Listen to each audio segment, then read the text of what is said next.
여러분, 혹시 시집살이 하면서 시누이에게 당해본 적 있으신가요? 오늘 제가 들려드릴 이야기는 정말 충격적입니다. 환갑이 넘은 나이에도 시누이의 구박을 참고 참았던 한 할머니가 결국 폭발하게 된 실화입니다. 이 이야기를 끝까지 들으시면 여러분도 깜짝 놀라실 겁니다. 먼저 채널을 처음 보시는 분들께는 구독과 좋아요 부탁드립니다. 여러분의 작은 관심이 더 좋은 이야기를 만드는 힘이 됩니다. 이야기의 주인공은 올해 62살의 김순덕 할머니입니다. 할머니는 23세 시집 와서 벌써 39년째 한 집에서 살고 있습니다. 남편은 삼남 일녀 중 둘째로 매니 누님과 형님, 막내가 있었죠. 그런데 이 큰 누님, 즉 시누이가 문제였습니다.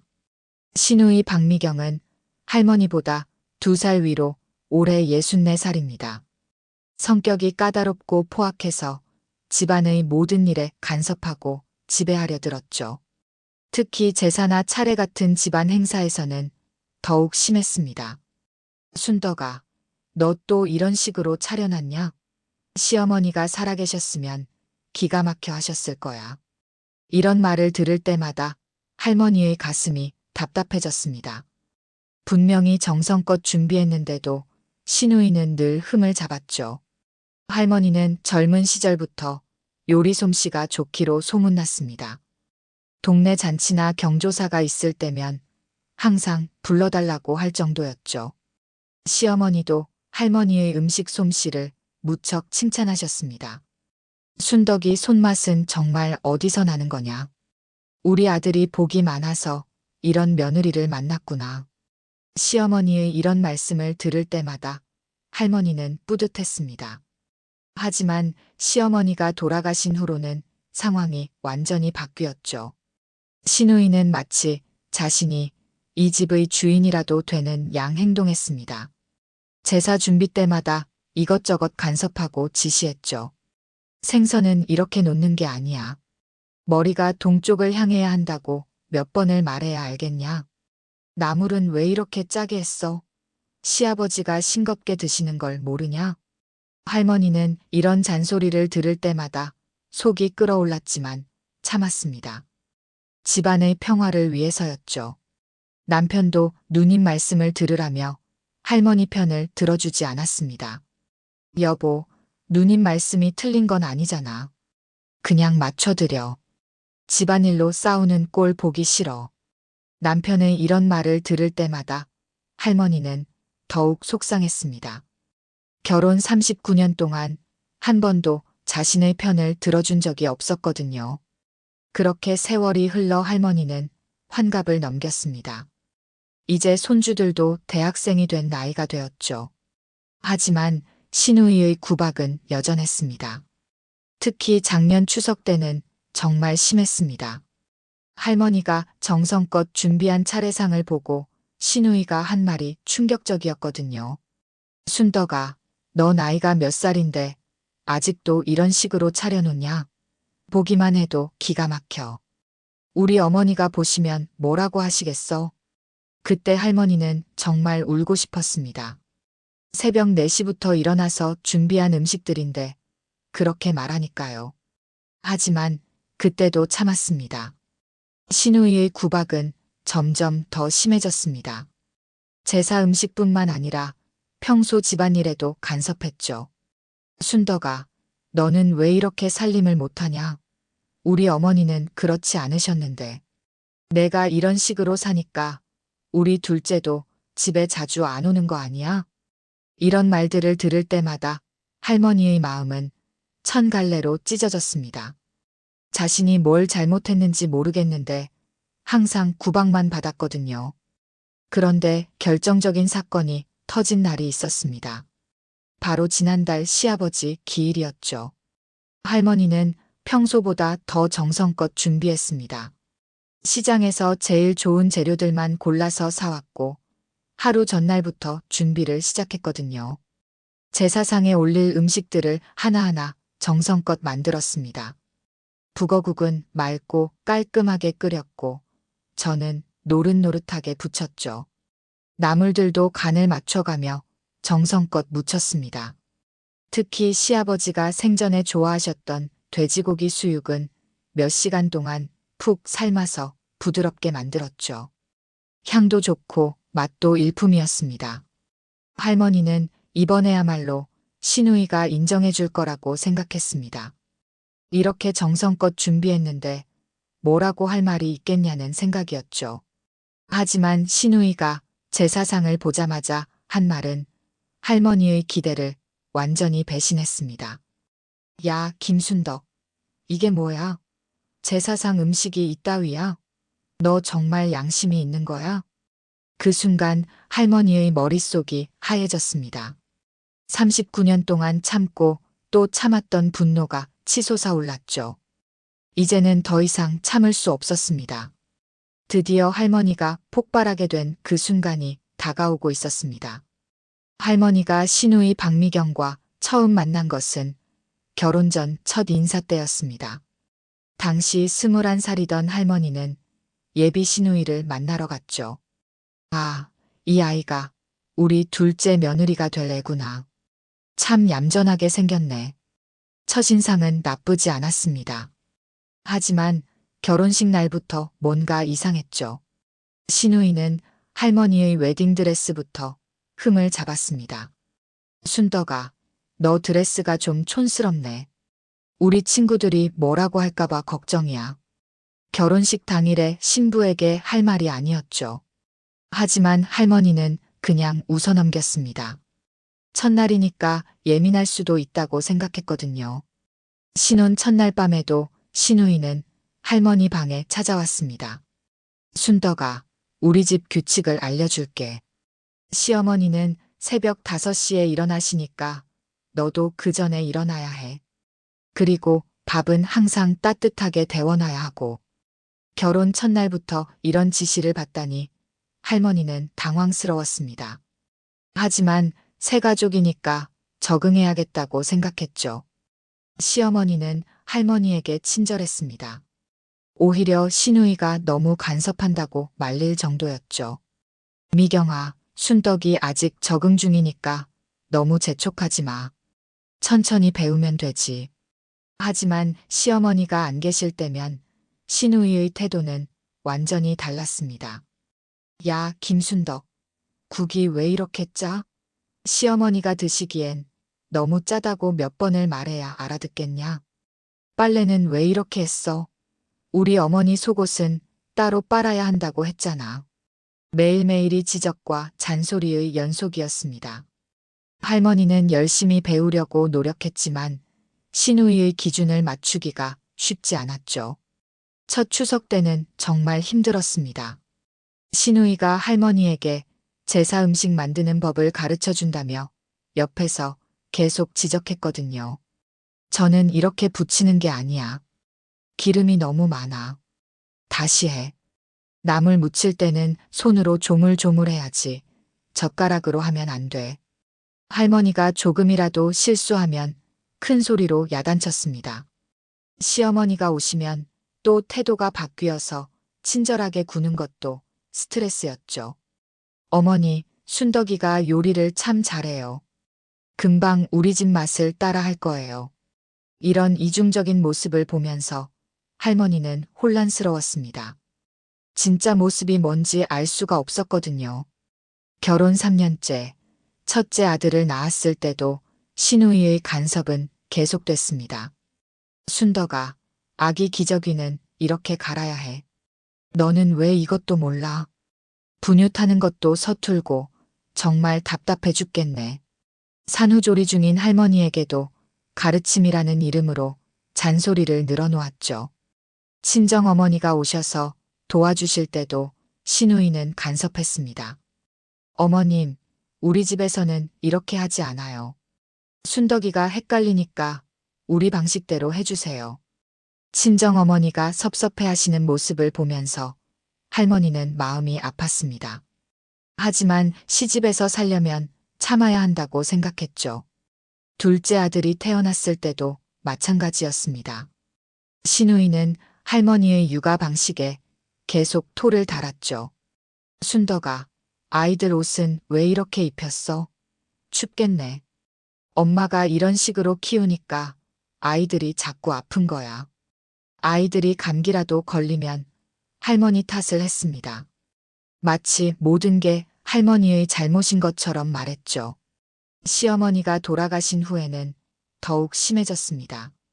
이제 견제할 사람이 없어진 시누이는 노골적으로 할머니를 무시했죠. 이제부터 집안일은 내가 총괄할 거야.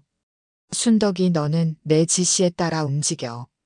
할머니는 시어머니 상을 치르면서도 시누이의 지시에 따라야 했습니다. 슬픔을 제대로 표현할 시간도 없었죠. 울고 있을 시간에 음식이나 제대로 준비해. 조문객들이 많이 올 텐데 부끄럽게 하지 마.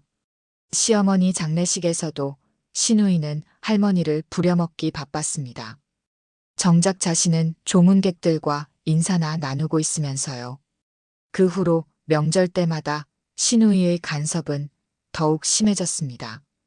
제사 음식 하나하나에 간섭하고 지적했죠. 순덕아, 고사리는 왜 이렇게 질겨? 불리는 시간이 부족했나? 생선전이 왜 이렇게 두꺼워?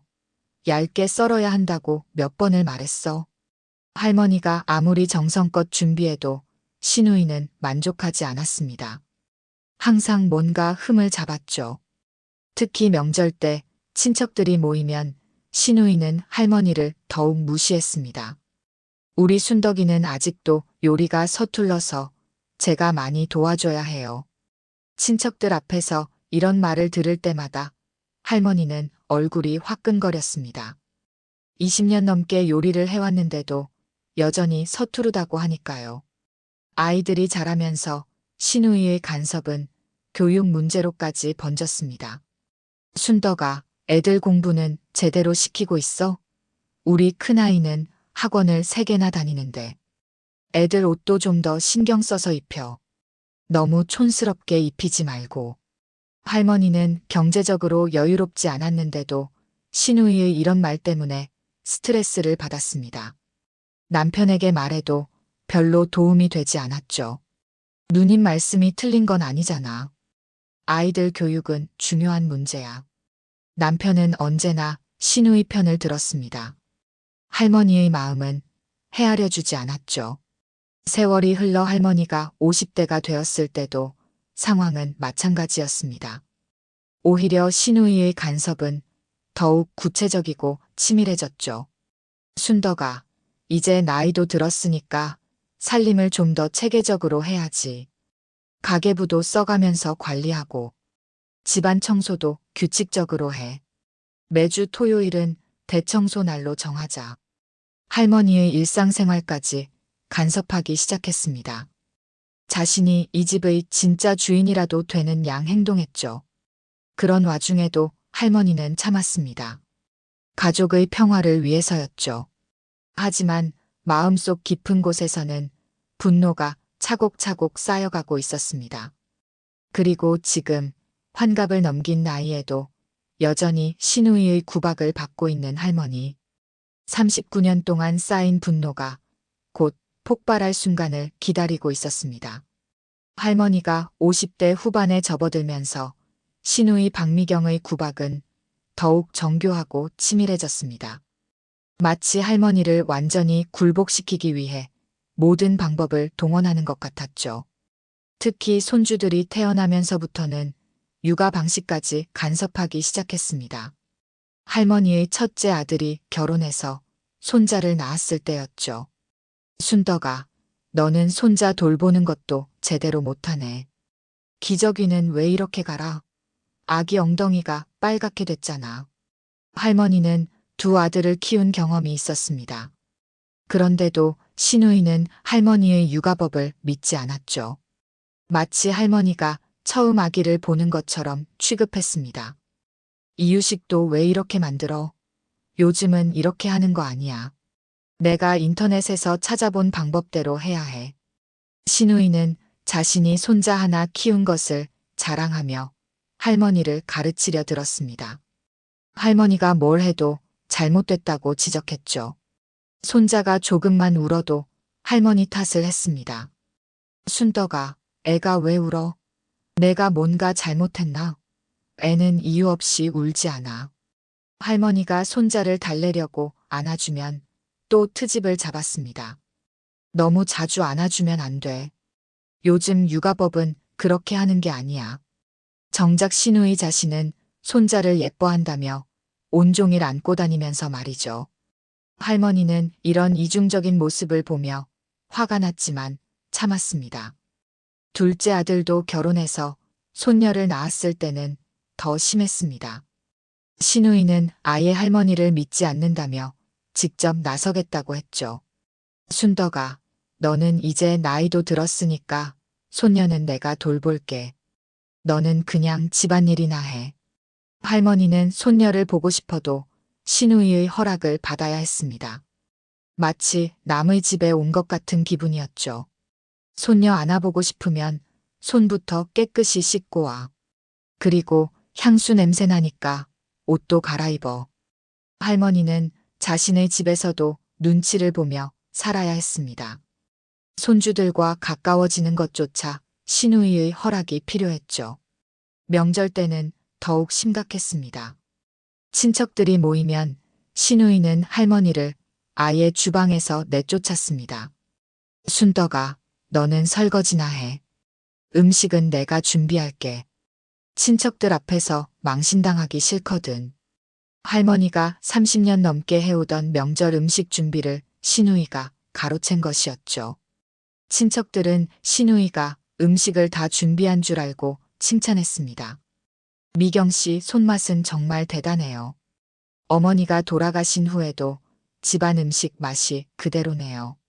이런 말을 들을 때마다 할머니의 가슴이 미어졌습니다. 자신이 만든 음식을 신우이가 자신의 것인 양 받아들이고 있었거든요. 신우이는 친척들 앞에서는 할머니를 칭찬하는 척했습니다. 우리 순덕이가 많이 도와줘서 음식이 맛있게 나온 거예요. 정말 고마워요. 하지만 친척들이 돌아가면 태도가 180도 바뀌었죠. 순덕아, 오늘 내가 만든 김치찌개는 정말 맛없었어. 친척들이 뭐라고 생각했을까봐 걱정됐다고. 실제로는 친척들이 김치찌개가 맛있다고 칭찬했는데도 신우이는 거짓말을 했습니다. 할머니의 며느리들과의 관계에도 개입했습니다. 큰 며느리가 친정에 다녀오면 신우이가 먼저 캐묻곤 했죠. 신부님, 친정에서 뭐 해주셨어요? 혹시 용돈 같은 건 안 주셨죠? 우리 집 살림이 넉넉하지 않은데. 며느리들도 신우이를 어려워했습니다. 할머니보다는 신우이에게 먼저 인사하고 눈치를 봤죠. 할머니는 며느리들과 가까워지고 싶었지만 신우이가 중간에서 방해했습니다. 순덕아, 며느리들한테 너무 잘해주지 마. 요즘 며느리들은 시어머니가 잘해주면 당연하게 생각해. 용돈 같은 것도 함부로 주지 마. 버릇 나빠져. 할머니는 며느리들에게 따뜻하게 대해주고 싶었지만 신우이의 간섭 때문에 마음대로 할 수 없었습니다. 경조사가 있을 때도 마찬가지였습니다. 동네에서 초상이라도 나면 신우이가 나서서 모든 것을 결정했죠. 순덕아, 조의금은 얼마 낼 거야? 너무 많이 내면 우리도 부담이 되니까 적당히 해. 부의록 쓰는 것도 내가 할게. 내 글씨는 좀 못생겼거든. 할머니는 자신의 이름으로 조의금을 내면서도 신우이의 지시를 받아야 했습니다. 마치 어린아이 취급을 받는 기분이었죠. 동네 부녀회 활동을 할 때도 신우이의 간섭이 있었습니다. 순덕아, 부녀회에서 무슨 말 했어? 우리 집 얘기는 하지 말라고 했잖아. 다른 사람들이 우리 집에 대해 물어보면 그냥 넘어가. 괜히 입방정 떨지 말고. 할머니는 동네 사람들과 자연스럽게 어울리고 싶었지만 신우이의 감시 때문에 자유롭지 못했습니다. 신우이는 할머니의 용돈까지 관리하려 들었습니다. 순덕아, 용돈은 얼마나 쓰고 있어? 가계부에 적어 놓으니까 나중에 보여줘. 화장품이나 옷 사는 것도 미리 상의해. 돈 쓸 일이 있으면 나한테 말해. 할머니는 60대가 되어서도 용돈을 쓸 때마다 시누이의 허락을 받아야 했습니다. 경제적 자유도 없었죠. 친구들을 만날 때도 시간 제한이 있었습니다. 순덕아, 친구들 만나는 건 좋은데 너무 늦게 들어오지 마. 집에 할 일이 많잖아. 할머니는 친구들과 만나서도 시누이 눈치를 봐야 했습니다. 재미있게 놀다가도 시간을 확인하며 서둘러 집에 와야 했죠. 건강 문제까지 간섭했습니다. 할머니가 어디 아프다고 하면 시누이가 병원부터 정해줬습니다. 순덕아, 그 병원 말고 우리 동네 병원 가. 거기가 더 잘해. 약도 함부로 먹지 마. 내가 인터넷에서 찾아본 정보랑 다르면 안 돼. 할머니는 자신의 몸 상태를 가장 잘 알면서도 시누이의 지시를 따라야 했습니다. 이런 일들이 반복되면서 할머니는 점점 위축되어 갔습니다. 자신의 의견을 표현하는 것조차 어려워졌죠. 가족 모임에서도 할머니는 구석에 앉아서 시누이의 눈치만 봤습니다. 뭔가 말하려고 하면 시누이가 가로막았죠. 순덕아, 그건 좀 이따 얘기하자. 지금은 중요한 얘기 중이야. 할머니의 발언권은 점점 줄어들었습니다. 이 집에서 할머니의 존재감은 거의 없는 수준이 되었죠. 그런 와중에 남편은 여전히 시누이 편만 들었습니다. 여보, 누님이 우리를 위해서 하는 말인데 왜 그렇게 받아들여? 좀 더 감사한 마음을 가져. 할머니는 남편에게도 실망했습니다. 39년을 함께 살았는데도 자신을 이해해주지 않았거든요. 아들들조차 할머니보다는 고모를 더 무서워했습니다. 시누이가 워낙 강하게 나오니까 자연스럽게 그렇게 된 것이었죠. 어머니, 고모님이 뭐라고 하시면 그냥 들으세요. 괜히 싸우지 마세요. 심지어 자식들까지도 할머니에게 참으라고 했습니다. 할머니는 완전히 고립된 기분이었죠. 시누이의 구박은 할머니의 자존감을 바닥까지 떨어뜨렸습니다. 할머니는 자신이 정말 무능한 사람인가 하는 생각까지 들었죠. 내가 정말 이렇게 못난 사람이구나. 그래서 형님이 나를 못마땅하게 보시는 거겠지. 하지만 마음 한구석에서는 억울함이 계속 자라고 있었습니다. 자신이 뭘 잘못했는지 모르겠는데 왜 이런 취급을 받아야 하는 건지 의문이 들었거든요. 동네 사람들은 할머니를 좋게 봤습니다. 성격도 좋고 일도 잘하는 사람이라고 평가했죠. 하지만 집에서는 완전히 다른 취급을 받았습니다. 이런 상황이 계속되면서 할머니는 서서히 한계점에 도달하고 있었습니다. 39년 동안 쌓인 분노와 억울함이 어느 순간 폭발할 것만 같았죠. 그리고 그 순간이 점점 가까워지고 있었습니다. 드디어 시아버지 기일이 다가왔습니다. 할머니는 이번에야말로 시누이를 감동시킬 만한 완벽한 제사상을 차리기로 마음먹었습니다. 39년간의 구박과 무시를 이번 한 번의 완벽한 준비로 뒤바꿔보겠다는 간절한 마음이었죠. 기일 일주일 전부터 할머니는 계획을 세우기 시작했습니다. 평소보다 훨씬 더 정성을 들이기로 했죠. 시아버지가 생전에 좋아하셨던 음식들을 하나하나 기억해냈습니다. 시아버님이 북어국을 참 좋아하셨지. 국물이 진하고 시원한 걸로 끓여드려야겠어. 돼지고기 수육도 부드럽게 삶아서 올려야 하고 생선전은 바삭하게 부쳐야지. 할머니는 메모지에 준비할 음식 목록을 적어가며 하나하나 체크했습니다. 이번에는 시누이가 흠잡을 구석이 없도록 완벽하게 준비하겠다는 각오였죠. 먼저 재료부터 최상급으로 준비했습니다. 기일 사흘 전 할머니는 새벽 일찍 시장에 나갔습니다. 평소보다 1시간 더 일찍 나가서 제일 좋은 재료들을 고르려고 했거든요. 아주머니, 북어 중에서 제일 좋은 걸로 주세요. 기일 음식에 쓸 거거든요. 돼지고기도 살코기가 많고 기름기가 적당한 걸로 주세요. 할머니는 평소보다 2배 가까운 돈을 썼습니다. 용돈을 모아뒀던 것까지 다 털어서 최고급 재료만 골랐죠. 생선도 직접 눈으로 보고 골랐습니다. 눈이 맑고 비늘이 선명한 것만 골라서 샀습니다. 조기, 갈치, 명태까지 모두 최상품이었죠. 채소류도 마찬가지였습니다. 도라지는 굵고 하얀 것으로, 고사리는 억세지 않고 부드러운 것으로 골랐습니다. 시금치는 잎이 도톰하고 싱싱한 것만 골라서 샀죠. 이번에는 정말 완벽하게 해보자. 누님도 인정할 수밖에 없을 만큼 훌륭하게 준비해보자. 집에 돌아와서는 재료 손질부터 시작했습니다. 평소보다 훨씬 더 정성스럽게 했죠. 북어는 찬물에 반나절 동안 불렸습니다. 중간중간 물을 갈아주면서 비린내가 완전히 없어질 때까지 정성껏 불렸죠. 북어살을 발라낼 때도 가시 하나 없이 깨끗하게 발라냈습니다.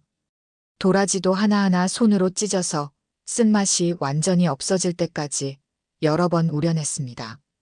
고사리도 억센 부분은 다 잘라내고 부드러운 부분만 사용했죠.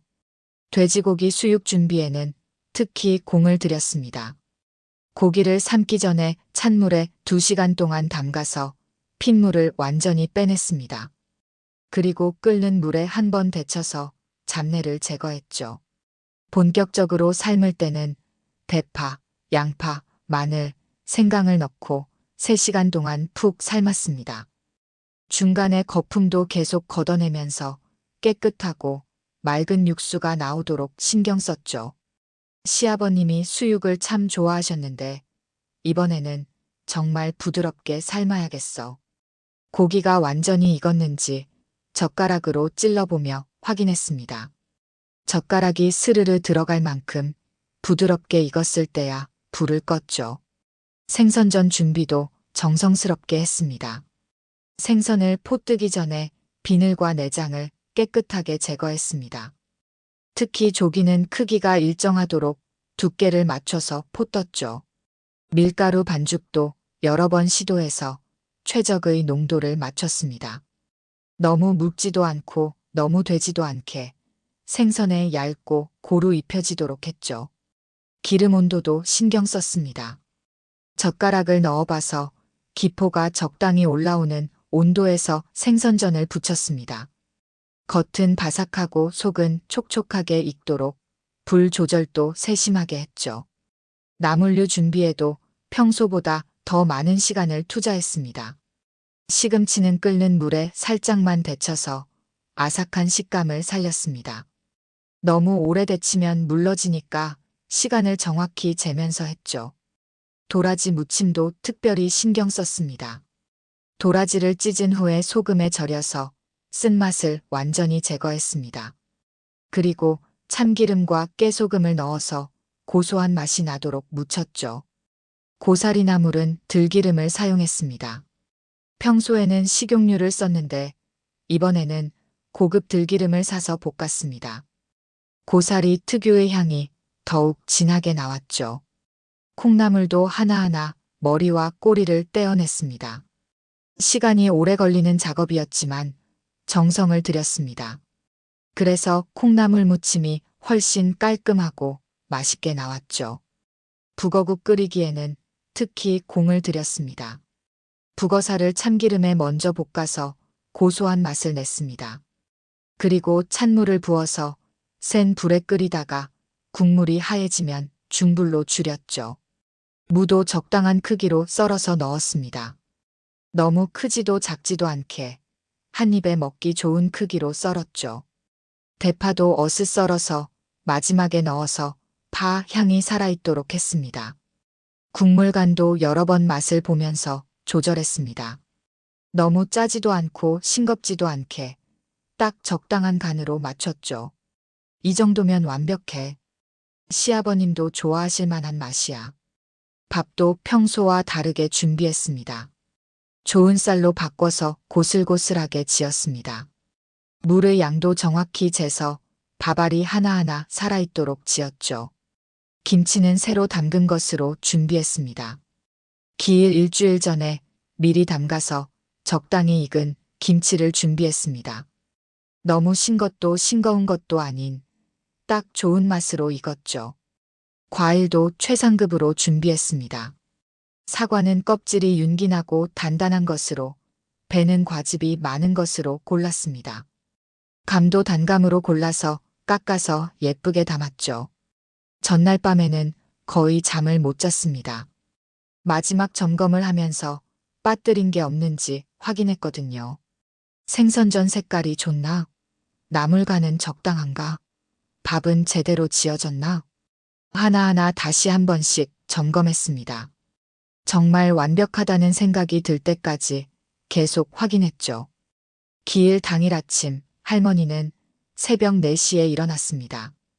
평소보다 1시간 더 일찍 일어나서 마지막 준비를 하려고 했죠. 먼저 제사상부터 깨끗하게 닦았습니다. 물걸레로 2번, 마른 걸레로 1번 닦아서 먼지 하나 없이 깨끗하게 했습니다. 제사상 위에 하얀 보자기를 깔고 음식을 하나씩 올렸습니다. 위치도 정확히 맞춰서 올렸죠. 생선은 머리가 동쪽을 향하도록, 과일은 색깔별로 조화롭게 배치했습니다. 북어국도 다시 한번 끓여서 따끈하게 했습니다. 간도 마지막으로 확인해서 완벽하게 맞췄죠. 모든 준비가 끝났을 때는 오전 9시였습니다. 할머니는 뿌듯한 마음으로 제사상을 바라봤습니다. 이번에는 정말 완벽해. 누님도 이번에는 칭찬할 수밖에 없을 거야. 39년 만에 처음으로 자신감이 생겼습니다. 이렇게 정성껏 준비한 제사상을 보고 시누이가 뭐라고 할 수 있겠냐는 생각이었죠. 할머니는 옷도 단정하게 갈아입었습니다. 새로 산 검은색 블라우스에 검은색 치마를 입고 머리도 깔끔하게 빗었습니다. 시아버님도 분명 기뻐하실 거야. 이렇게 정성껏 준비한 제사상을 보시면 흐뭇해하실 텐데. 할머니는 시아버지 영정 앞에서 합장하며 인사를 올렸습니다. 아버님, 오늘 기일이라 정성껏 준비했습니다. 맛있게 드시고 우리 가족 모두 건강하게 지켜주세요. 이때만 해도 할머니는 시누이가 자신의 노력을 인정해 줄 것이라고 믿었습니다. 이렇게 완벽하게 준비한 제사상을 보고도 뭐라고 할 수는 없을 거라고 생각했죠. 하지만 시누이 박미경이 집에 도착하는 순간 할머니의 기대는 산산조각이 날 운명이었습니다. 시누이는 문을 열고 들어서자마자 제사상을 흘끔 보더니 코웃음을 쳤습니다. 역시 순덕이구나. 이 나이에도 여전하네. 할머니는 시누이의 첫 반응에서 불길한 예감을 느꼈습니다. 하지만 아직은 희망을 버리지 않았죠. 형님, 이번에는 정말 정성껏 준비했어요. 한번 보세요. 하지만 시누이의 다음 말은 할머니의 마음을 완전히 무너뜨렸습니다. 시누이 박미경은 제사상을 한 바퀴 돌아보더니 혀를 끌끌 찼습니다. 할머니가 39년 인생을 걸고 준비한 완벽한 제사상을 보고도 만족하지 않는 모습이었죠. 순떡아, 이게 뭐야? 생선전 색깔 좀 봐. 이렇게 까맣게 태워놨네. 할머니는 깜짝 놀랐습니다. 생선전은 황금빛으로 완벽하게 붙여졌는데 시누이는 태웠다고 했거든요. 형님, 생선전은 잘 붙여진 것 같은데요. 색깔도 예쁘고. 예뻐? 너 눈이 있는 거야? 이런 걸 예쁘다고 하네. 정말 답답해 죽겠어. 시누이는 생선전 접시를 들어서 할머니 앞에 내밀었습니다. 이것 봐. 기름이 얼마나 많이 먹었는데 기름이 뚝뚝 떨어지잖아. 이런 걸 시아버지께 어떻게 올려? 할머니는 억울했습니다. 생선전은 기름기 하나 없이 바삭하게 잘 붙여졌는데 시누이는 계속 트집을 잡았거든요. 그리고 이 북어국은 뭐야? 왜 이렇게 기름기가 둥둥 떠다녀? 정성이 없어도 너무 없네. 북어국도 맑고 시원하게 잘 끓어졌는데 시누이는 기름기가 있다고 했습니다. 할머니는 자신의 눈을 의심할 정도였죠. 형님, 북어국 맛을 한번 보세요. 정말 맛있게 끓었어요. 맛을 보라고? 이런 걸 어떻게 맛봐? 냄새만 맡아도 비린내가 진동하는데.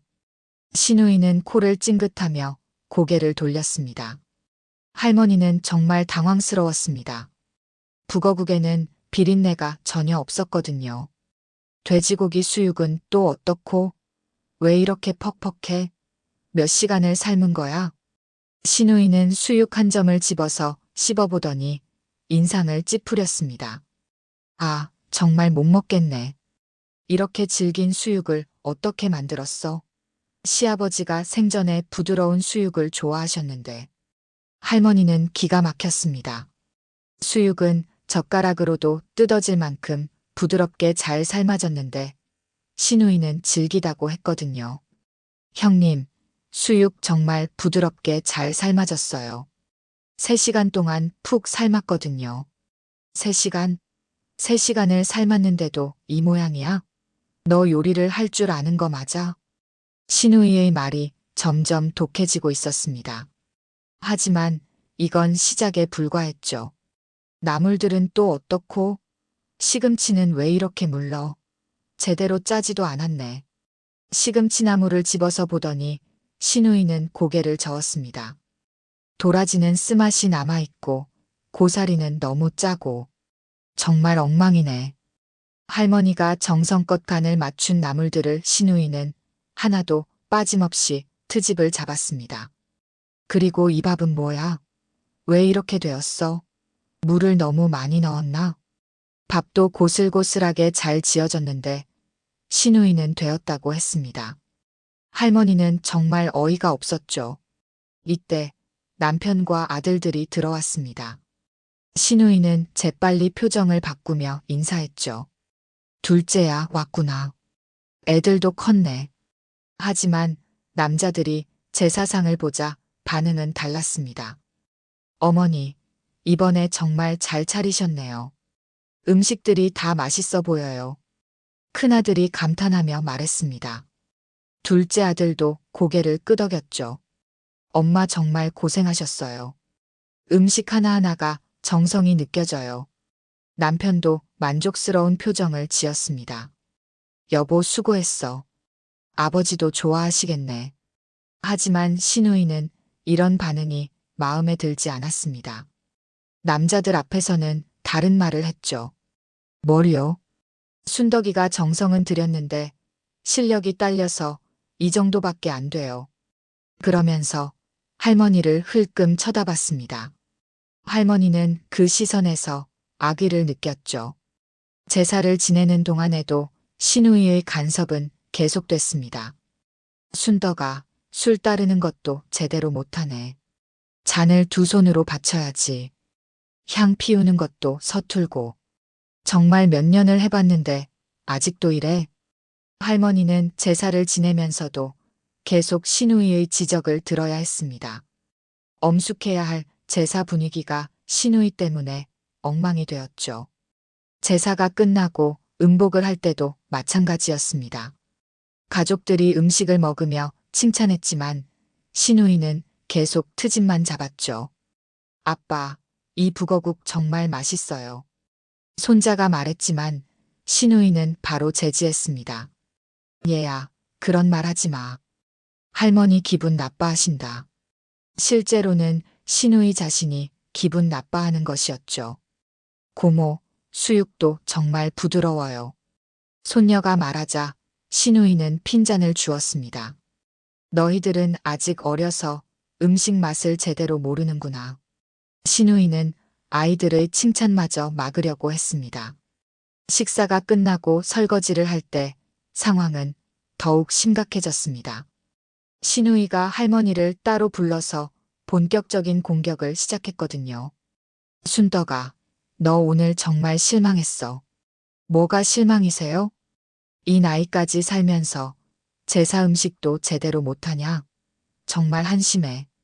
할머니는 가슴이 답답해 왔습니다. 자신이 그렇게 정성껏 준비한 음식인데 이런 말을 들으니까요. 형님, 저는 정말 정성껏 준비했어요. 새벽 4시부터 일어나서. 정성? 그게 정성이야? 정성이 있었으면 이런 식으로 나오지 않았을 거야. 신우이의 목소리가 점점 높아졌습니다. 너는 정말 우리 집 며느리가 맞나? 39년을 살면서도 이 모양이야? 이때 결정적인 말이 나왔습니다. 시어머니가 살아계셨으면 이런 걸 보고 얼마나 한심해 하셨을까? 정말 부끄러워서 어떻게 하셨을지 모르겠네. 돌아가신 시어머니 이야기까지 나오자 할머니의 참을성이 한계에 다다랐습니다. 그리고 말이야, 너 진짜 이 집에서 살 자격이 있는 거야? 신우이는 여기서 멈추지 않았습니다. 우리 둘째가 너 같은 여자와 결혼해서 얼마나 고생하는지 알아? 정말 불쌍해. 남편까지 끌어들이며 할머니를 모독하기 시작했습니다. 아이들도 엄마가 이런 식이니까 얼마나 창피할까? 친구들 앞에서 어떻게 엄마 자랑을 하겠어? 이제는 아이들까지 언급하며 할머니의 인격을 짓밟았습니다. 정말 한심해. 이 나이에도 이런 식이면 앞으로는 어떻게 살 거야? 하지만 결정타는 따로 있었습니다. 신우이가 갑자기 제사상으로 다가가더니 북어국 그릇을 들어 올렸습니다. 이런 걸 어떻게 시아버지께 올려? 그리고는 그 그릇을 바닥에 내던졌습니다. 땅! 그릇이 바닥에 떨어지며 깨지는 소리가 집안에 울려 퍼졌습니다. 북어국이 바닥에 쏟아지며 사방으로 튀었죠. 형님! 할머니가 깜짝 놀라 소리쳤지만 신우이는 멈추지 않았습니다. 이것도 마찬가지야. 이번에는 생선전 접시를 집어서 바닥에 내던졌습니다. 정성껏 부친 생선전들이 바닥에 흩어졌죠. 그리고 이것도 수육 접시까지 바닥에 던져버렸습니다. 할머니가 3시간 동안 정성껏 삶은 수육이 바닥에 굴러다녔죠. 형님, 그만하세요. 왜 이러세요? 할머니가 울먹이며 말했지만 신우이는 돌아서서 마지막으로 치명적인 말을 했습니다. 김순덕, 너 같은 며느리는 우리 집에 필요 없어. 당장 짐 싸서 나가. 39년 동안 쌓인 모든 분노가 이 순간 할머니의 머릿속에서 폭발했습니다. 신우이가 제사 음식을 바닥에 던지고 자신을 집에서 나가라고 한 순간 할머니는 더 이상 참을 수 없었습니다. 드디어 폭발할 순간이 왔습니다. 그 순간 할머니의 눈에서 39년간 참아온 모든 분노가 번개처럼 번쩍였습니다. 신우이가 정성껏 준비한 제사 음식을 바닥에 던지고 나가라고 한 그 순간 할머니 안에 잠들어 있던 용이 깨어났습니다. 박미경! 할머니의 목소리가 집안을 진동시켰습니다. 평생 들어본 적 없는 할머니의 목소리였죠. 신우이는 깜짝 놀라 돌아봤습니다. 뭐야? 신우이의 얼굴에는 당황스러운 표정이 스쳐 지나갔습니다. 지금까지 보던 순종적인 할머니가 아니었거든요. 39년 동안 당신한테 당하고 살았어. 할머니가 천둥 같은 목소리로 외쳤습니다. 손이 부들부들 떨리고 있었지만 목소리만은 확고했죠. 순덕아, 너 지금 뭐 하는 거야? 신우이가 당황하며 말했지만 할머니는 멈추지 않았습니다. 당신이 뭐라고 나한테 이런 짓을 해? 당신이 이 집 주인이야? 내가 시집 온 지 몇 년인데 아직도 나를 애 취급해? 할머니의 목소리는 점점 더 커졌습니다. 거실에 있던 남편과 아들들이 뛰어나왔죠. 여보, 무슨 일이야? 어머니, 왜 그러세요? 하지만 할머니는 가족들을 향해 손을 들어 제지했습니다. 아무도 끼어들지 마. 오늘은 내가 할 말이 있어. 할머니의 기세에 놀란 가족들은 멈춰섰습니다. 이런 할머니는 처음 보는 것이었거든요. 박미경, 당신 지금까지 내가 만만해 보였어? 내가 아무 말도 안 하고 참으니까 우습게 봤지? 신우이는 말문이 막혔습니다. 할머니의 눈빛이 평소와 완전히 달랐거든요. 39년 전 내가 이 집에 시집 왔을 때부터 당신은 나를 괴롭혔어. 신혼 첫날부터 잔소리, 간섭, 무시. 그걸 다 참고 살았어. 할머니는 신우이 앞으로 성큼성큼 다가갔습니다. 신우이는 뒷걸음질을 쳤죠. 내가 뭘 잘못했는데? 밥 안 해줬나? 빨래 안 해줬나? 청소 안 해줬나? 제사 때마다 새벽부터 일어나서 정성껏 준비하지 않았나? 신우이는 계속 뒷걸음질을 치며 변명하려고 했습니다. 순덕아, 내가 그런 게 아니라.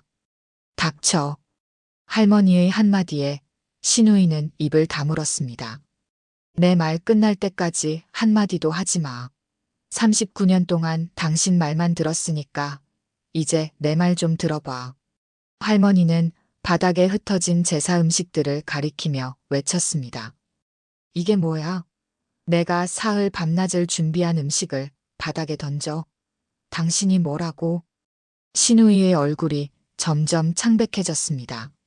시아버님이 돌아가신 날부터 당신은 이 집의 왕이 된 줄 알았지? 나를 종 부리듯 했잖아. 할머니의 목소리가 더욱 높아졌습니다.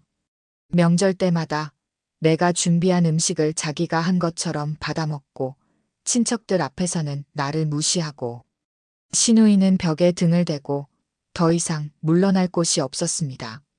손주들 돌보는 것도 간섭하고 며느리들한테도 나쁜 소리 하게 만들고 할머니는 신우이의 코앞까지 다가갔습니다.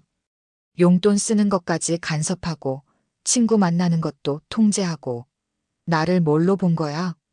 신우이가 떨리는 목소리로 말했습니다.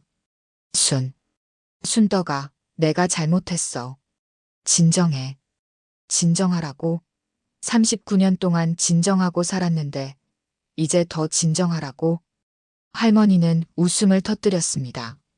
하지만 그 웃음은 소름 끼칠 정도로 차가웠죠. 당신 진짜 웃기네. 지금까지는 내가 참아줘서 당신이 잘난 줄 알았나 봐. 이때 할머니는 놀라운 말을 했습니다. 박미경, 당신 요리 실력이 나보다 뛰어나다고 생각해? 친척들이 당신 음식 칭찬한 게 다 내가 만든 거였는데? 신우이의 얼굴이 더욱 하얘졌습니다. 지난 15년 동안 명절 음식 누가 다 만들었는데 당신이 만든 척했지? 부끄럽지도 않아? 이제 신우이는 아무 말도 할 수 없었습니다. 그리고 내가 요리 못한다고? 동네 사람들이 나한테 요리 가르쳐 달라고 할 정도인데? 할머니는 신우이의 약점을 정확히 찔러댔습니다. 당신은 라면 끓이는 것도 제대로 못하면서 나한테 요리 지적질했잖아. 신우이가 눈물을 글썽이며 말했습니다. 순덕아, 미안해. 내가 잘못했어. 하지만 할머니는 멈추지 않았습니다. 미안하다고? 39년 늦은 사과를 지금 받으라고? 할머니는 바닥에 떨어진 수육 한 점을 집어들었습니다. 이 수육 한 점 만드는데 내가 얼마나 공을 들였는지 알아? 3시간 동안 푹 삶아서 젓가락으로도 뜯어질 만큼 부드럽게 만들었어. 그리고는 신우이에게 내밀었습니다. 먹어봐. 정말 질긴지 먹어보라고. 신우이는 고개를 저었습니다. 싫어. 그럼 내가 억지로라도 먹여줄까? 할머니의 무서운 기세에 신우이는 떨며 수육을 입에 넣었습니다. 씹어보더니 눈물이 흘러내렸죠. 어때? 즐겨? 신우이는 고개를 저으며 울먹였습니다. 아, 아니에요. 부드러워요. 그럼 왜 질기다고 했어? 왜 바닥에 던졌어? 할머니의 추궁에 신우이는 더욱 작아졌습니다. 미안해요. 정말 미안해요. 하지만 할머니의 분노는 여기서 끝나지 않았습니다. 당신이 그동안 나한테 한 짓들을 생각하면 미안하다는 말로는 안 돼. 할머니는 신우이를 거실 소파에 앉혔습니다. 그리고는 가족들을 모두 불러 모았죠. 다들 여기 앉아봐. 오늘 할 말이 있어. 남편과 아들들, 며느리들까지 모두 모였습니다. 할머니의 기세에 눌려서 아무도 감히 반박하지 못했죠. 39년 동안 이 집에서 살면서 내가 언제 한번 큰 소리 쳐봤나? 언제 한번 내 고집을 부려봤나? 가족들은 모두 고개를 숙였습니다. 그런데 박미경은 어땠어? 내가 하는 모든 일에 간섭하고 지적하고 무시했잖아. 할머니는 남편을 바라봤습니다. 당신도 마찬가지야. 39년 동안 한 번이라도 내 편을 들어본 적 있어? 누님 말씀 들으라고만 했잖아. 남편은 아무 말도 할 수 없었습니다. 아들들도 그렇고 고모가 엄마를 괴롭히는 걸 보고도 못 본 척했지. 큰아들이 떨리는 목소리로 말했습니다. 어머니, 저희가 잘못했습니다. 잘못했다고? 그럼 이제부터 어떻게 할 건데? 할머니는 신우이를 다시 바라봤습니다. 박미경, 당신 지금부터 내 말 잘 들어. 39년 동안 당신 말만 들었으니까 이제부터는 내 말 들을 차례야. 신우이는 끄덕일 수밖에 없었습니다. 첫째, 앞으로 제사나 명절 음식에 절대 간섭하지 마. 내가 39년 동안 해온 일이야. 네. 네. 둘째, 내 며느리들한테 이상한 소리 하지 마. 그건 내가 알아서 할 일이야. 알겠습니다. 셋째, 손주들 교육에도 끼어들지 마. 그것도 내 몫이야. 신우이는 고개만 끄덕일 뿐이었습니다. 그리고 가장 중요한 것. 할머니는 신우이의 어깨를 잡고 똑바로 바라봤습니다. 다시는 내 인격을 무시하는 말 하지 마. 나도 이 집의 어엿한 안주인이야. 네. 정말 죄송합니다. 다시는 그러지 않겠습니다. 신우이는 울면서 사과했습니다. 할머니는 마지막으로 가족들을 둘러봤습니다. 오늘 이후로 이 집의 서열이 바뀌는 거야. 내가 이 집의 진짜 어머니고 박미경은 그냥 신우이일 뿐이야. 알아들었어? 네, 어머니. 알겠습니다, 어머님. 가족들이 일제히 대답했습니다. 할머니는 바닥에 흩어진 음식들을 바라보며 마지막 말을 했습니다. 오늘 이 음식들은 당신이 다시 만들어. 내가 어떻게 정성스럽게 만들었는지 똑똑히 봐도. 신우이는 고개를 끄덕이며 일어나 부엌으로 향했습니다. 39년 만에 드디어 할머니가 승리한 순간이었습니다. 할머니의 대폭발 이후 집안 분위기는 완전히 바뀌었습니다. 신우이 박미경은 부엌에서 떨리는 손으로 바닥에 흩어진 음식들을 다시 만들고 있었죠. 39년 만에 처음으로 제사 음식을 직접 만들어야 하는 상황이 된 것이었습니다. 형님, 북어는 이렇게 우려내는 거예요. 할머니가 옆에서 차근차근 가르쳐 주었습니다. 하지만 목소리에는 더 이상 굽신거리는 톤이 없었죠. 오히려 가르쳐 주는 선생님 같은 당당한 모습이었습니다. 아, 네. 이렇게 하는 거군요. 신우이는 평생 해보지 않은 요리에 쩔쩔매며 말했습니다. 북어를 우려내는 것부터 제대로 할 줄 몰랐거든요. 39년 동안 내가 하는 걸 봤으면서 이것도 모르세요? 그동안 뭘 하고 계셨어요? 할머니의 날카로운 지적에 신우이는 얼굴이 빨개졌습니다. 죄송해요. 제가 요리에 소질이 없어서. 소질이 없으면 배워야죠. 내가 20살에 시집와서 하나하나 배웠는데 당신은 왜 안 배우셨어요? 신우이는 아무 말도 할 수 없었습니다. 그동안 할머니가 다 해주니까 배울 필요를 느끼지 않았던 것이었죠. 거실에서는 남편과 아들들이 조용히 대화를 나누고 있었습니다. 아버지, 어머니가 그동안 얼마나 힘드셨을까요? 큰아들이 미안한 표정으로 말했습니다. 우리가 너무 몰랐구나. 고모님이 어머니를 그렇게 괴롭히는 줄 알았으면. 둘째 아들도 후회하는 기색이 역력했습니다. 남편은 깊은 한숨을 쉬었습니다. 내가 잘못했어. 39년 동안 누님 편만 들었으니까 순덕이가 얼마나 서러웠을까. 아버지, 이제라도 어머니께 잘해드려야겠어요. 아들들은 그동안 할머니를 제대로 보지 못했던 것을 반성했습니다. 부엌에서는 시누이가 계속 실수를 연발하고 있었습니다. 형님, 생선전은 이렇게 부치는 게 아니에요. 불을 너무 세게 했네요. 할머니가 냉정하게 지적했습니다. 시누이는 당황하며 불을 줄였죠. 아, 네. 이렇게 하는 거군요. 그리고 반죽도 너무 되게 만드셨어요. 물을 조금 더 넣으세요. 시누이는 할머니의 지시대로 따라했지만 쉽지 않았습니다. 평생 해보지 않은 일이었거든요. 수육은 어떻게 삶는지 알아요? 할머니가 물어보자 시누이는 고개를 저었습니다. 잘 모르겠어요. 그냥 물에 넣고 끓이면 되는 거 아닌가요? 그렇게 하면 냄새나고 질겨져요. 내가 가르쳐 드릴 테니까 잘 보세요. 할머니는 돼지고기를 삶는 법을 차근차근 가르쳐 주었습니다. 핏물 빼는 법부터 양념 넣는 순서까지 세세하게 알려줬죠.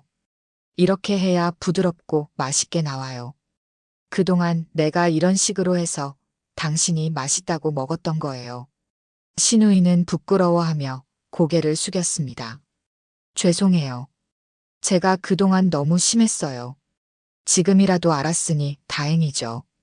할머니의 말에는 더 이상 원망이 없었습니다. 오히려 관대함이 느껴졌죠.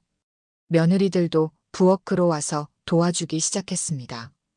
어머님, 저희가 도와드릴게요. 아니야. 오늘은 고모님이 직접 해보셔야 해. 그래야 그동안 내가 얼마나 고생했는지 아실 거야. 며느리들은 할머니의 의도를 이해하고 옆에서 지켜봤습니다. 시간이 흘러 시누이가 만든 음식들이 하나둘씩 완성되기 시작했습니다. 하지만 할머니가 만든 것과는 차이가 컸죠. 형님, 맛을 보세요. 할머니가 시누이에게 국을 떠서 주었습니다. 시누이는 떨리는 손으로 받아서 맛을 봤죠. 어때요? 좀 싱거운 것 같아요. 그럼 간을 더 맞추세요. 내가 항상 이렇게 맛보면서 간을 맞췄거든요. 시누이는 소금을 조금 더 넣고 다시 맛을 봤습니다. 이제 좀 낫네요. 요리는 이렇게 정성과 시간을 들여야 해요. 그동안 당신은 그런 과정을 모르셨죠? 시누이는 고개를 끄덕였습니다. 네. 정말 몰랐어요. 이렇게 어려운 줄.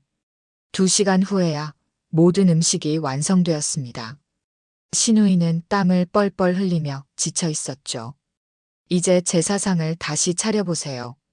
할머니의 지시에 시누이는 조심스럽게 음식들을 제사상에 올렸습니다. 생선 머리는 동쪽으로, 과일은 색깔별로. 할머니가 하나하나 가르쳐 주자 시누이는 열심히 따라했습니다. 제사상이 다시 완성되자 가족들이 모여들었습니다. 어머니, 정말 고생하셨어요. 큰아들이 할머니에게 말했습니다. 고생한 건 고모님이에요. 처음 해보는 요리를 이렇게 열심히 하셨으니까. 할머니는 시누이를 배려하는 말을 했습니다. 하지만 그 배려 속에는 확고한 주도권이 느껴졌죠.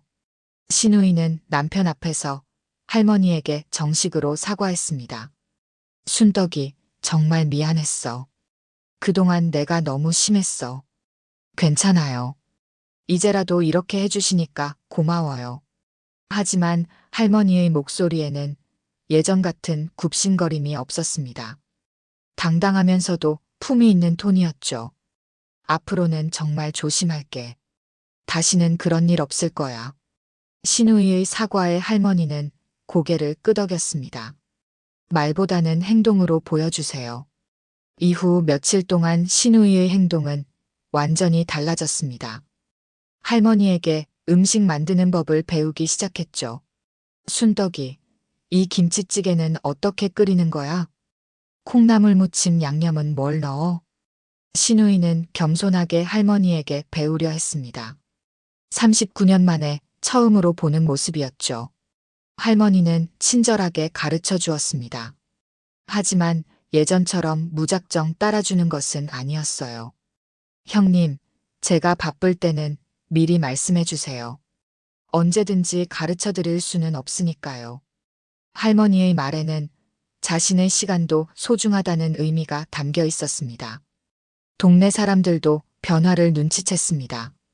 순덕 씨, 요즘 표정이 많이 밝아졌네요. 뭔가 당당해 보여요. 할머니는 미소를 지으며 대답했습니다.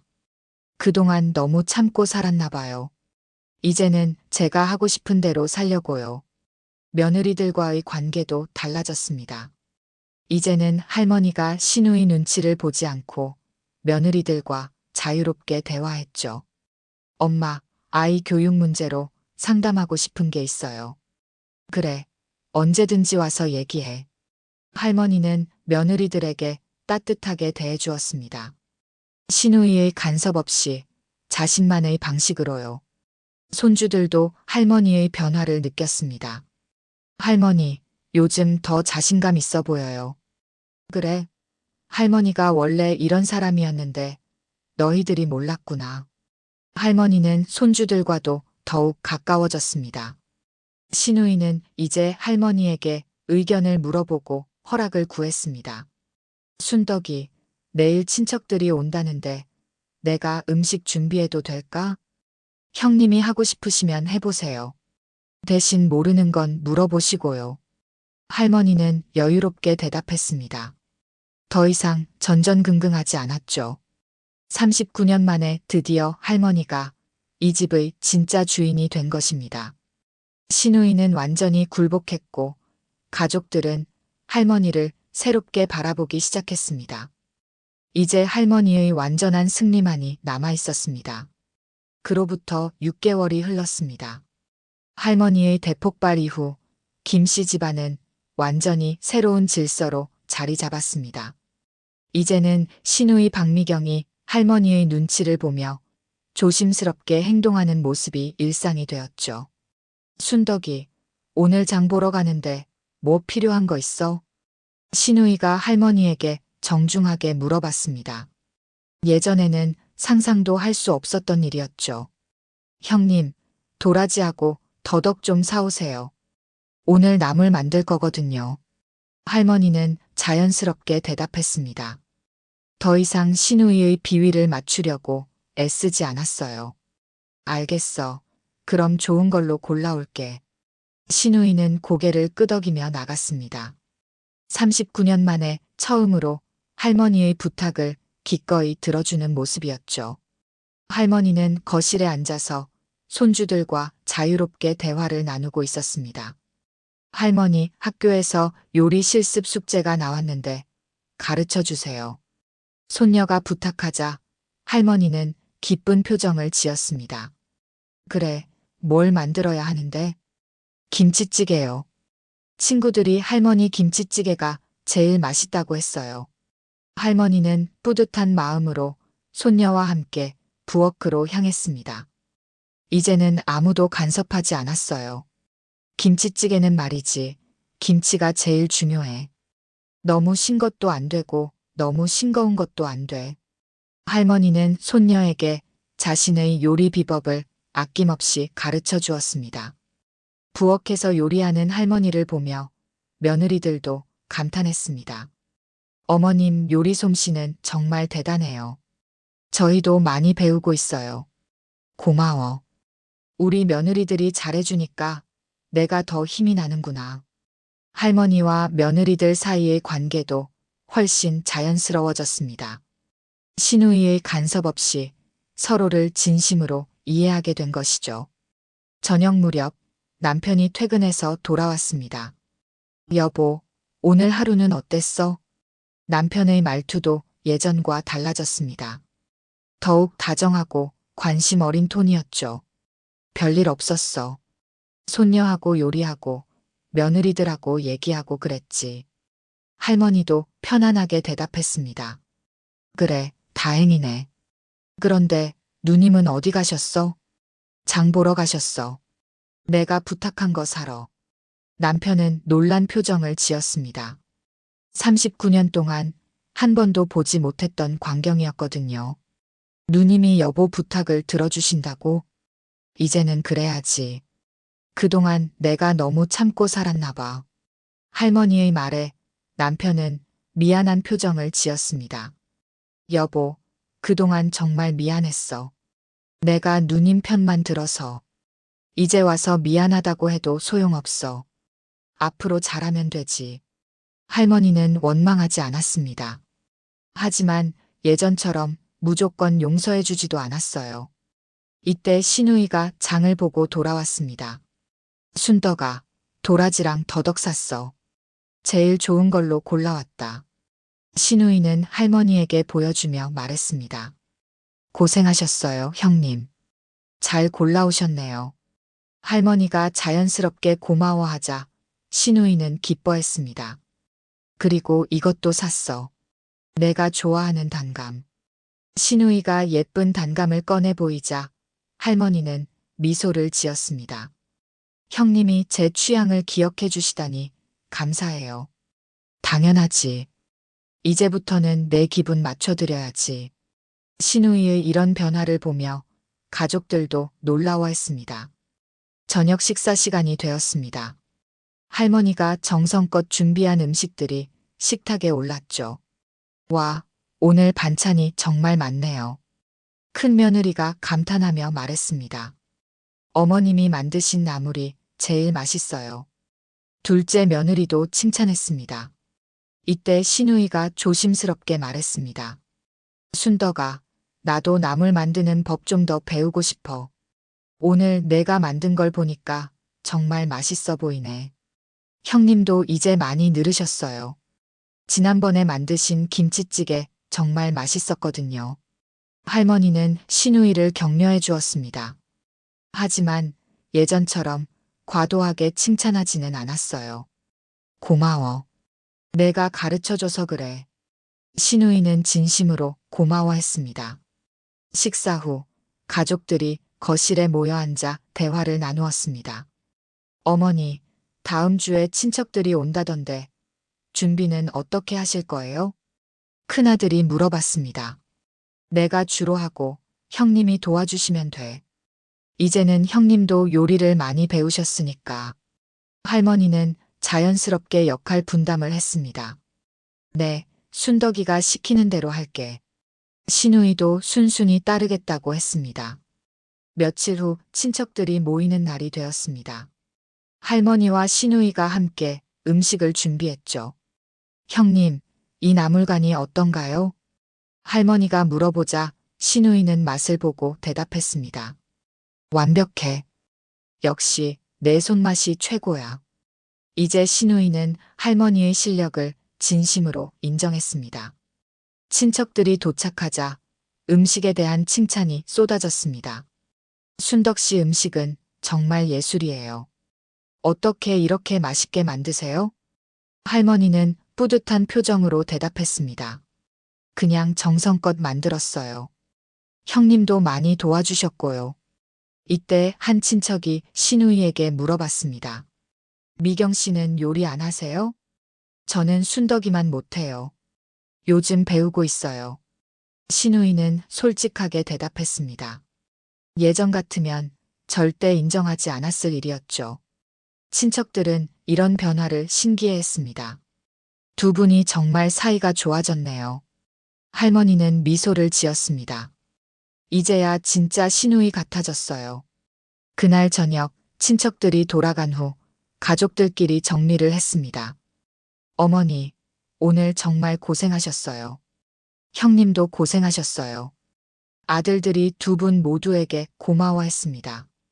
우리가 함께 했으니까 힘들지 않았지. 할머니의 말에 시누이도 고개를 끄덕였습니다. 그래, 앞으로도 이렇게 함께 하자. 이제 두 사람은 진정한 협력 관계가 되었습니다. 몇 달 더 지나서 명절이 다가왔습니다. 이번에는 할머니가 주도권을 쥐고 준비했지만 시누이도 적극적으로 도왔죠. 순덕아, 내가 저는 부칠게. 형님, 조심하세요. 기름이 튈 수 있어요. 할머니는 신우이를 걱정해주며 말했습니다. 고마워. 내가 옆에서 봐주니까 안심이 돼. 신우이는 진심으로 고마워했습니다. 명절 당일 완벽한 차례상이 차려졌습니다. 할머니와 신우이가 함께 만든 최고의 작품이었죠. 정말 완벽해요, 어머님들. 며느리들이 감탄했습니다. 우리가 힘을 합쳤으니까 가능했지. 할머니의 말에 신우이도 웃으며 동의했습니다. 차례를 지내면서 할머니는 시아버지에게 조용히 말씀드렸습니다. 아버님, 이제 집안이 평화로워졌어요. 걱정하지 마세요. 그날 밤 할머니는 일기를 썼습니다. 오늘로 정확히 40년째 시집살이를 하고 있다. 39년 동안은 참고 또 참으며 살았지만 이제는 당당하게 살 수 있게 되었다. 신우이도 많이 변했고 가족들도 나를 진짜 가족의 일원으로 대해준다. 이제야 진짜 행복한 것 같다. 할머니는 만족스러운 미소를 지으며 일기를 덮었습니다. 다음 날 아침 신우이가 할머니에게 다가와서 말했습니다. 순떡아, 그동안 정말 고마웠어. 앞으로도 잘 부탁해. 저야말로 고마워요, 형님. 이제 우리 진짜 가족 같잖아요. 두 사람은 서로 웃으며 악수를 나눴습니다. 40년 만에 드디어 할머니는 완전한 승리를 거둔 것입니다. 신우이를 완전히 굴복시키고 가족들의 인정을 받으며 자신만의 당당한 삶을 찾아낸 것이죠. 이제 할머니는 더 이상 누구의 눈치를 보지 않습니다. 자신의 주관을 가지고 당당하게 살아가는 진짜 어른이 되었어요. 그리고 신우이는 할머니 앞에서 언제나 겸손한 모습을 보입니다. 39년 동안 괴롭혔던 것에 대한 진심 어린 반성과 함께요. 김순덕 할머니의 40년 시집살이는 이렇게 완전한 대역전으로 마무리되었습니다. 참고 또 참았던 세월이 결국 값진 승리로 이어진 감동적인 이야기였습니다. 여러분, 오늘 할머니의 이야기는 어떠셨나요? 39년간 참고 참았던 할머니가 결국 당당한 승리를 거둔 통쾌한 이야기였습니다. 혹시 비슷한 경험이 있으시거나 들려주고 싶은 이야기가 있다면 댓글로 남겨주세요. 구독과 좋아요는 더 좋은 이야기를 만드는 큰 힘이 됩니다. 알림 설정도 해두시면 새로운 영상을 놓치지 않으실 수 있어요. 다음에는 또 어떤 흥미진진한 이야기로 찾아뵐지 기대해 주세요. 감사합니다.